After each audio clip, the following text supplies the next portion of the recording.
Assembly, I have the honor to welcome His Excellency to address the Assembly.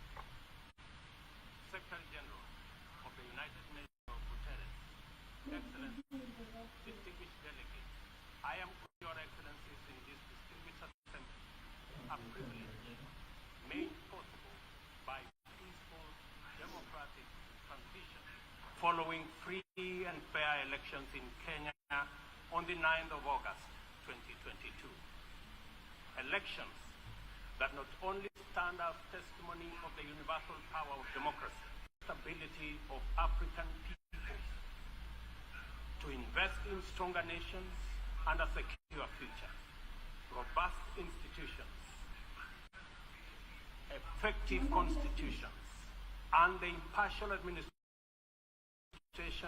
of the rule of law guarantees the achievement of shares as multiple grave challenges that include regional conflicts, the COVID-19 pandemic, the triple planetary crisis. I take this opportunity to congratulate you, Mr. President, on your election to preside over this session and to express my confidence that your wealth of experience offers us significant assurance of your good leadership. Your motto, solutions through solidarity, sustainability, and with particular resonance, the urgent imperatives of our time and cooperation during your tenure. I further take this opportunity to commend your predecessor, the United Nations community, and for ensuring its business continuity under the unprecedented circumstances occasioned by multiple global threats, such as the COVID-19 pandemic. Excellencies, human well-being is under grave threat. The health of the planet requires urgent attention. The immense pressure exerted by conflict and armed conflict has been compounded by unprecedented, devastating disruptions due to COVID-19. I express my approval of the theme for this session, a watershed moment, of opportunity we now have to escalate our engagement from firm consensus to decisive action. In many respects, the COVID-19 pandemic stripped us of many illusions and exposed stark justice and solidarity deficits in the face of existential crisis. It brought in of actionist prospects of collective action and significantly impairs the resolve of the international community to that many nations, especially from the matters, as we do our best to get our people, enterprises, and industries back on their feet so that the engine of development can power our societies towards prosperity that actually leaves no one behind. Building back better is the universal rallying call to incorporate lessons learned into doing more in a better way to recover from the shock. I suggest that we have a golden opportunity to faithfully adhere to this motto by augmenting it in word and in deed with an additional B, building back better from the bottom. Building back better from the bottom upwards is essentially about including the marginalized to working majority in the economic mainstream. The bottom millions relentlessly wage their daily battle for survival in a crowded arena characterized by scarcity of opportunity and generally precarious existence. The ingenuity, optimism, resilience, and energy in this ever-bustling bottom is sometimes called hustling. Invisibly to policymakers and beyond the reach of many public services, these hustlers take nothing for granted, surviving overwhelming odds and frequently succeeding greatly. In the words of Abraham Lincoln, things may come to those who wait, but only things left behind by those who hustle. It It is time to bolster the resilience of our nations, to mainstream these millions through deliberate strategies and efforts for economic inclusion by building back better from the bottom up.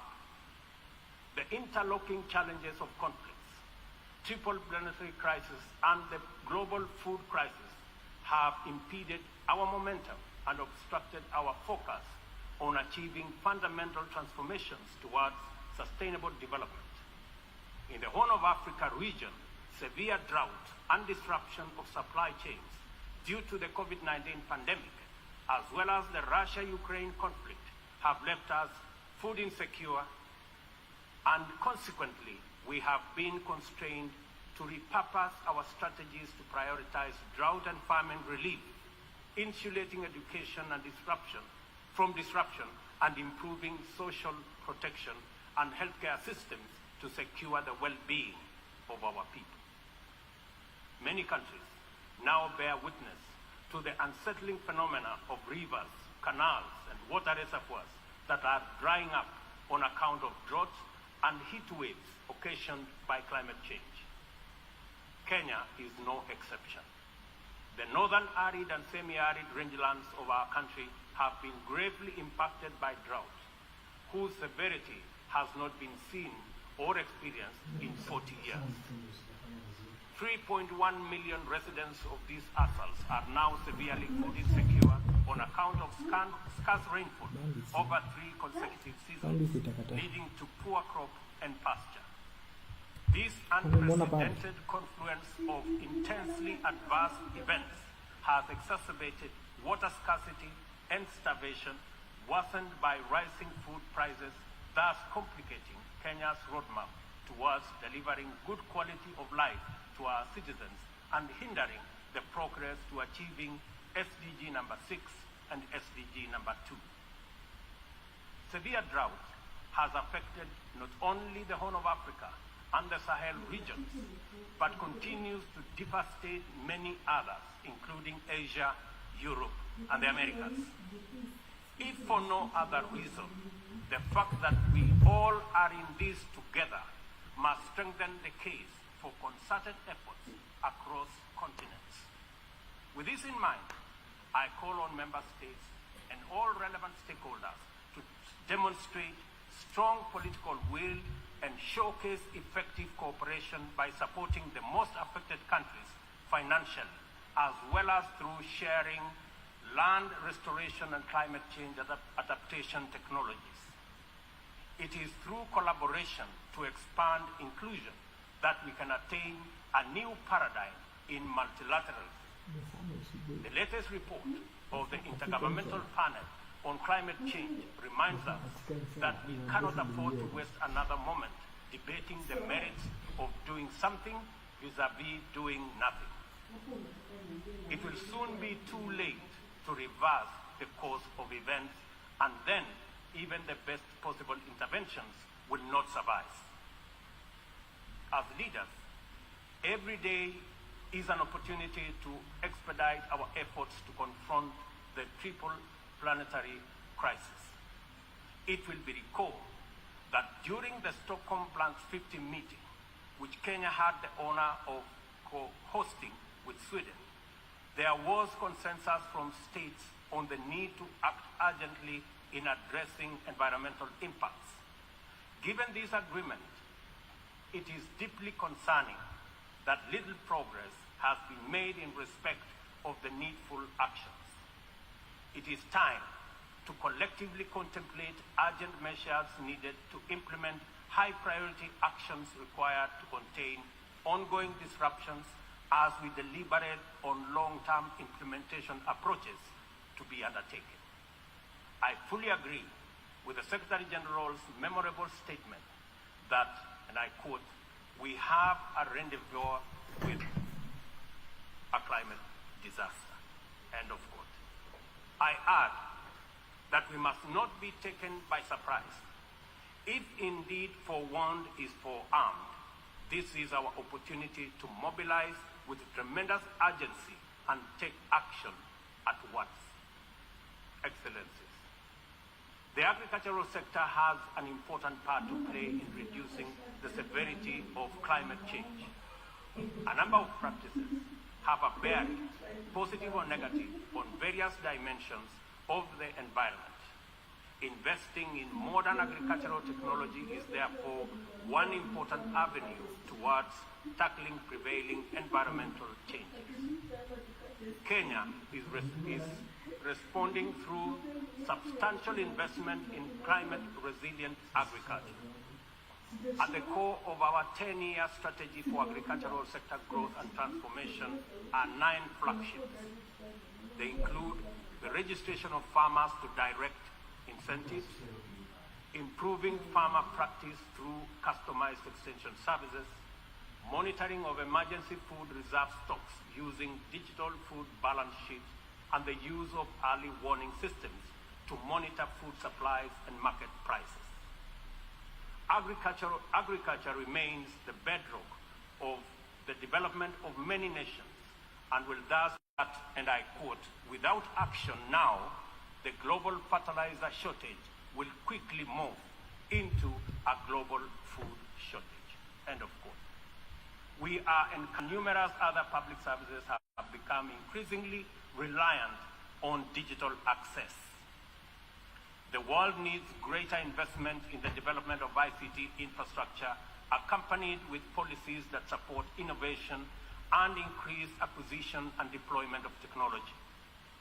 In so doing, we should be driven by the conviction that these measures offer a viable shortcut to poverty reduction and the promotion of inclusive development. I call for stronger global partnerships to enhance ICT infrastructure in developing countries and bridge the yawning digital divide between the global south and the rest of the world. Excellencies, this 77th session of the Assembly follows the commemoration of the 50th anniversary of the United Nations Environmental Programme, UNEP, at 50, as well as Stockholm plus 50, and the 4th United Nations Ocean Conference in Lisbon. Outcomes of these conferences demanded real commitment to address global environmental concerns as a matter of urgency and for a just transition to sustainable economies that work for all people. The March 2022 landmark resolution of the 5th United Nations Environmental Assembly in Nairobi to end plastic pollution is a decisive signal to the world that the world is prepared and motivated to act on this menace. Kenya is committed to work closely with other nations to pursue legally binding instruments aimed at bringing an end to plastic pollution. As the host nation to UNEP and the UN Habitat, Kenya affirms that these critical United Nations agencies have an indispensable role in the promotion of environmental sustainability globally, as well as developing socially and environmentally sound and sustainable cities. In keeping with its strong commitment to multilateral institutions, Kenya has made available more land for the United Nations office in Nairobi to facilitate the upgrading of its complex. I take this opportunity to call on member states to complement this contribution through enhanced financing to adequately modernize the UN facilities in Nairobi. Kenya remains a strong advocate for making the sustainable use of oceans and blue economy resources a development priority, holding the firm belief that significantly increased investment in this essential sector can end hunger, can also reduce poverty, create jobs, and spur economic growth. I urge the Secretary General to continue calling attention to the urgent need to develop this vital sector. In particular, I call on developed countries to invest in sustainable fishing, protect marine ecosystems, and share ocean-based climate solutions with developing countries. For our part, I am pleased to report that building on the historic 2018 Sustainable Blue Economic Conference in Nairobi, Kenya is reviewing its national blue economy strategy to strengthen community structures in participatory management of fresh water, coastal and marine resources, and ecosystems. The strategy is expected to contribute to our economic development through food and nutrition security, coastal and rural development, and income increases along the aquaculture value chain. It also enhances maritime transport and tourism. We invite development partnerships to invest in Africa towards building capacity to sustainably utilize marine resources. We must rally together to make the best use of Africa's vast blue resources in developing our economies while meeting our climate targets. As we look forward to the 27th Conference of Parties to the United Nations Framework Convention on Climate Change, COP27, scheduled for Sharm el-Sheikh in Egypt, it is logical to expect that member states will shift their attention towards the development and implementation of frameworks for climate change mitigation.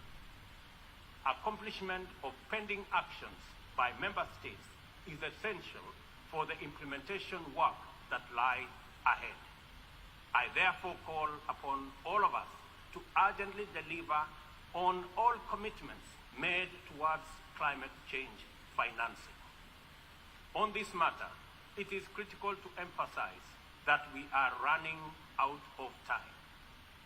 Over the past decade, Kenya has sustained its aggressive pursuit for rapid socio-economic transformation through three principal roadmaps. First is the Kenya National Vision 2030.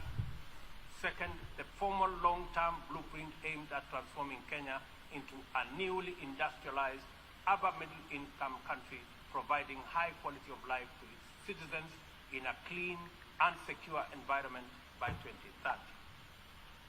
The second has been the Africa Union's Agenda 2063, and the third, the Sustainable Development Goals.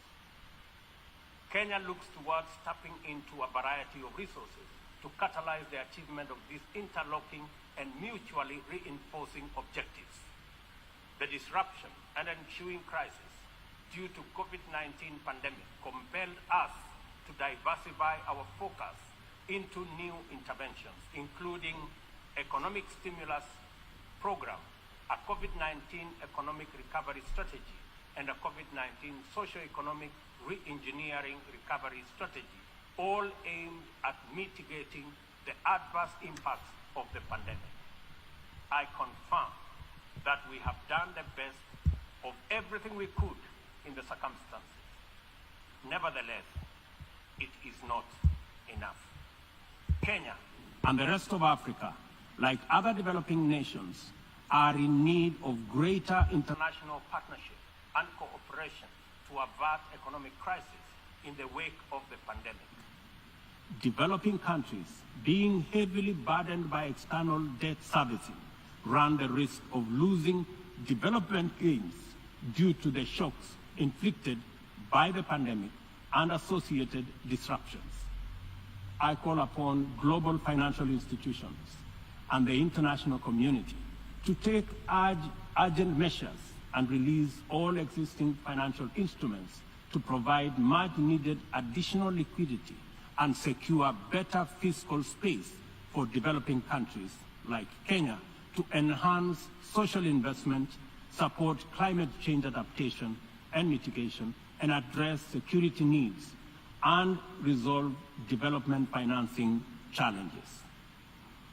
On behalf of Kenya, therefore, I join other leaders in calling upon the World Bank, the International Monetary Fund, and other multilateral lenders to extend pandemic-related debt relief to the worst-hit countries, especially those affected by the devastating combination of conflict, climate change, and COVID-19.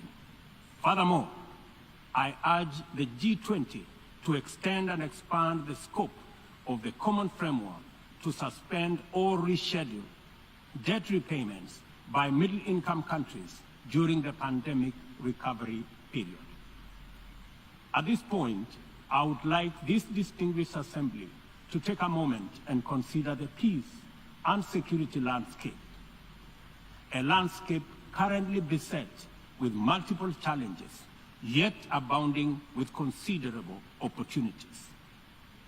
Our home region of East and the Horn of Africa is in particular burdened by significant conflicts and challenges with implications for the region's development. We stand on the cusp of first opportunity for galvanizing confidence-building measures to generate and sustain momentum towards sustainable peace. In its role as an anchor state in the region, Kenya has sustained our investment in diplomatic efforts to find lasting peace in multiple situations within and beyond the region. Although some processes have yielded undeniable success, challenges remain. I therefore strongly reiterate our call for partnership towards confidence-building measures and urge more concerted efforts towards sustainable peace and stability. Kenya is currently serving in the United Nations Security Council. I am proud to confirm that our engagement over the last 2 years has prioritized regional peace and security, countering terrorism and violent extremism, peace support operations, climate and security as critical contributions to the collective efforts to build a safer, more prosperous and peaceful world. I am also proud to state that Kenya has continued to champion closer cooperation between regional mechanisms and the Security Council as an effective means to achieving international peace and security. Kenya continues to advocate the renewal of the Africa Union security architecture, which draws comparative strength from the highly productive complementarity between the United Nations, the Africa Union, and the regional economic communities. Working closely with the 2 elected African countries of the A3 in the UN Security Council, we are committed to finding a stronger Africa voice in the Council and achieving a consensus-driven, rules-based multilateral system. It is our manifest intention to see greater Pan-Africanization of the global agenda in order to make multilateralism work for the people of the world in their diversity. It is time for multilateralism to reflect the voice of farmers, represent the hopes of villagers, champion the aspirations of pastoralists, defend the rights of fisherfolk, express the dreams of traders, respect the wishes of workers, and indeed protect the welfare of all peoples of the global South. Let me express the strong collective conviction of my country that the relevance, legitimacy, and moral authority of the United Nations will forever remain deficient, undermined by the absence of comprehensive reforms of the United Nations Security Council. We therefore remain firmly committed to reforming the Security Council to make it a more effective, representative, and democratic global institution. Given the magnitude and variety of challenges the world continues to confront, a more fit for purpose United Nations is urgently needed, one that possesses the legitimacy and efficacy in dealing with threats to international peace and security. A just and inclusive world order cannot be spearheaded by a United Nations Security Council that persistently and unjustly fails the inclusivity criterion. Similarly, threats to democracy will not be credibly resolved by an undemocratic and representative Security Council. It is vitally important for this critical institution to reflect the values it is entrusted to protect, to defend, to uphold on behalf of humankind. We welcome the call by President Biden this morning for the expansion of the membership of the Security Council as a significant step in the right direction, and we look forward to building consensus for the actualization of the same. The COVID-19 pandemic severely disrupted health systems, seriously challenging the implementation of programs that are vital for the realization of health-related sustainable development goals. To place us firmly back on track and accelerate our progress towards these SDGs targets, it is imperative for us to foster sustainable partnerships between governments, other state actors, the civil society, and the private sector. This modality of collective action is particularly vital for building resilient health systems whose importance in enabling us withstand future pandemics and other health crises can no longer be disputed. For this reason, Kenya will continue to strongly support the development of legally binding World Health Organization international instrument to anchor global solidarity and promote equity. The fact of the matter is that the COVID-19 pandemic exposed for all the world to see the severe deficit of these critical values in our present multilateral configuration. Global supply chains remained impervious to demands in the global South generally, and Africa in particular. Unequal access to vaccines underscored this unjust and unequal situation with unforgettable clarity. Whenever human life, security, and welfare is in jeopardy, it is immoral to administer interventions through frameworks that are anchored on fundamental inequality. We are all witnesses to admirable demonstrations of effective solidarity in response to crises in various parts of the world. Our knowledge of the possibility of spontaneous yet resolute global solidarity reinforces the African exception as particularly repugnant. From genocides and civil conflict to famine and pandemics, the African continent is consistently left behind to bear the brunt of weak solidarity and disastrous failure of multilateralism.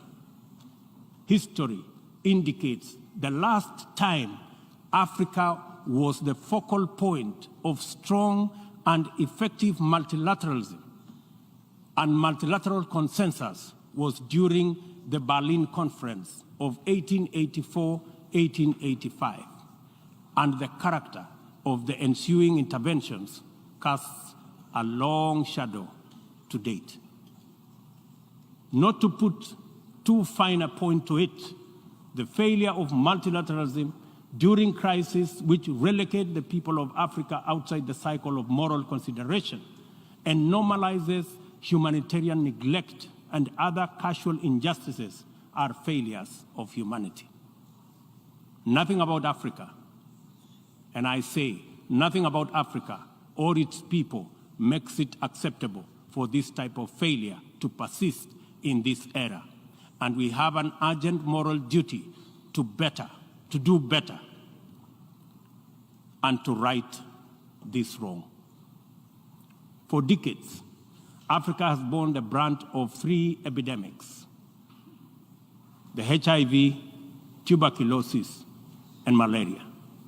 I applaud innovative partnerships like the Global Fund for their progress in addressing the three menaces, and also welcome the ambitious targets set for the 7th replenishment cycle. Kenya is committed to supporting the Global Fund and implementing the agreed targets in order to actualize our pledge at the replenishment conference. Kenya calls upon all countries implementing the Global Fund programs, especially fellow African states, to remain at the forefront in championing for successful replenishment of the fund. This way, The mobilization of much-needed resources is enhanced, bringing us closer to the final elimination of these dangerous diseases. In conclusion, Kenya joins the Secretary General in calling for the strengthening of multilateralism as the only sustainable path to a peaceful, stable, and prosperous world for all. This is the imperative of our time and the call of this moment. It is time to work on the trust deficit with stronger conviction that none of us is really safe until all of us are safe. The theme of the 77th session, and I quote, "A watershed moment, transformative solutions to interlocking challenges," end of quote, demands that we recognize the crises we must confront are interlinked in a complicated way. They can only be effectively addressed through more imaginative strategies and innovative formula. A population of 8 billion people in a densely networked world increasingly looks up to the multilateral system as the anchor for their individual aspirations directly and indirectly through robust national frameworks. Increasingly, therefore, the United Nations system is expected to be responsive to these needs, and for the proceedings in this forum, in a forum like this, to speak to ordinary people in far-flung reaches of our incredibly diverse globe. It is impossible to address all their individual needs directly, but it is possible to respond to all of them by speaking with conviction to the universal values of equality, inclusion, justice, solidarity, and collective action, and by making sure that all our interventions effectively reflect them with clarity. The integrity of the international order must be measured by the distance separating our resolutions, consensus, and agreement from decisions, actions, committed interventions, and effective solutions. A watershed moment, therefore, demands that we reduce that gap drastically and quickly. Kenya pursues numerous essential domestic agenda through the multilateral framework. We are heavily invested in the strength, effectiveness, and eventual success of all interventions formulated by the United Nations.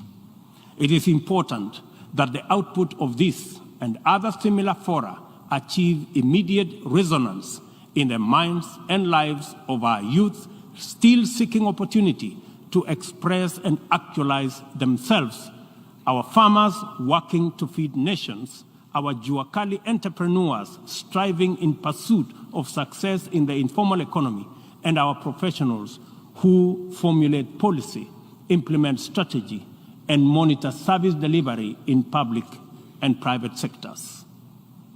Africa places immense value in the international community and the tremendous possibilities it can unlock through inclusive, sustainable, and effective action to transform the lives of our people and establish lasting peace, security, and shared prosperity. This watershed moment is our chance to turn the key and open this door of opportunity.